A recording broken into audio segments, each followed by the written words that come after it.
Israel Hamas युद्ध ने पश्चिम Asia में अभूतपूर्व संकट खड़ा किया हुआ है। इस मुद्दे पर विवाद का इलाका गाजा पट्टी है, जहां से इजराइल पर हमले हुए और इजराइल हमास को मिटाने की कस्में खा रहा है। लेकिन यह संकट केवल इजराइल और फिलिस्तीन के बीच की समस्या ही नहीं है। इनमें अब आसपास के देशों का रुख भी मायने रखता है। इसमें सबसे अहम स्थिति मिस्र की है। मिस्र इजराइल और गाजा दोनों से अपनी सीमा साझा करता है। बदली परिस्थितियों में मिस्र की भूमिका काफी अहम होने के साथ संवेदनशील भी हो गई है और उसका काफी कुछ दांव पर लगा है। गहरे रहे हैं दोनों के संबंध। अरब इजराइल संघर्ष और मिस्र का सबसे गहरा संबंध रहा है। कन्वर्सेशन में प्रकाशित लेख में टेल अवीव यूनिवर्सिटी के institute for national security studies के वरिष्ठ शोधकर्ता ऑफिर विंटर ने बताया कि इन नए हालात में मिस्र की भूमिका अहम क्यों है। पिछले कुछ दशकों का इतिहास देखा जाए तो मिस्र इजराइल और फिलिस्तीन के बीच संबंधों में एक संतुलन स्थापित करने का काम करता रहा है। फिलिस्तीन को समर्थन। मिस्र शुरू से ही अरब देशों की तरह इस्लाम के लिए फिलिस्तीन का खुलकर समर्थन करने की बात जाहिर करता रहा है।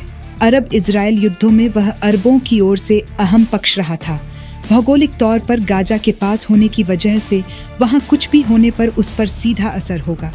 हमास के हमले के बाद मिस्र ने सांसदों ने इजराइल को आक्रमणकारी और हमास को शिकार की तरह पेश करने का प्रयास किया। मिस्र की अपनी स्थिति। मिस्र मानवीय मदद, गाजा पट्टी खाली कराने में मदद, दोनों पक्षों के बीच मध्यस्थता आदि के जरिए अपनी स्थानीय और अंतर्राष्ट्रीय स्थिति मजबूत कर सकता है। लेकिन इजराइल से भी आपसी संबंधों के चलते वे इजराइल को भी नाराज करना नहीं चाहता। इसके अलावा 2013 में मिस्र ने मुस्लिम ब्रदरहुड को खत्म किया, जो मिस्र में 1928 से मिस्र में सक्रिय इस्लामिक संगठन है, जिसका मकसद मुस्लिम देशों में सामाजिक और राजनीतिक बदलाव है। हमास इसी की पैदाइश है और इसीलिए मिस्र हमास को खतरे के तौर पर देखता है। हमास और इजराइल दोनों से तालमेल। लेकिन यहाँ गौर करने वाली बात यह है कि 2017 से हमास और मिस्र में आतंकवाद से लड़ने के लिए एक तरह का तालमेल दिखा है। वहीं इजराइल मिस्र के संबंध भी बहुत गर्मजोशी वाले नहीं हैं। 1969 में दोनों ने शांति समझौता किया था। तब से दोनों का द्विपक्षीय सहयोग बढ़ा है। लेकिन हाल के सालों में मिस्र इजराइल और हमास के बीच मध्यस्थ की भूमिका में रहा है।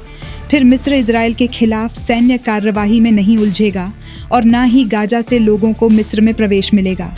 मिस्र की समस्याएं। अभी तक मिस्र ने फिलिस्तीनियों को सिनाई इलाका में भेजने के विचार को खारिज कर दिया है। वह गाजा के लोगों को सीमा पार करने देने के खिलाफ है, क्योंकि वह सिनाई प्रायद्वीप में अपने संप्रभुता से समझौता नहीं करना चाहता है। फिलिस्तीनियों को प्रवेश देकर वह अपने लिए सुरक्षा और आर्थिक समस्याएं पैदा नहीं करना चाहता।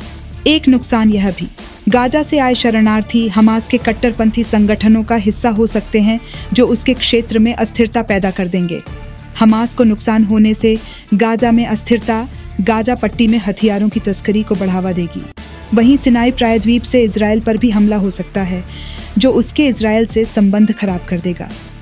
मिस्र इस संकट के पैदा होने के साथ ही प्रयास कर रहा है कि इजराइल, हमास, फिलिस्तीनी अथॉरिटी, अमेरिका, ईरान और अन्य पक्षों के बीच बातचीत शुरू हो सके। इसके अलावा मिस्र गाजा पट्टी में एक कॉरिडोर की मांग कर वहां भोजन और दवाई पहुंचाने की पैरवी कर चुका है। फिलिस्तीनी अथॉरिटी की गाजा में वापसी से उसका फायदा होगा।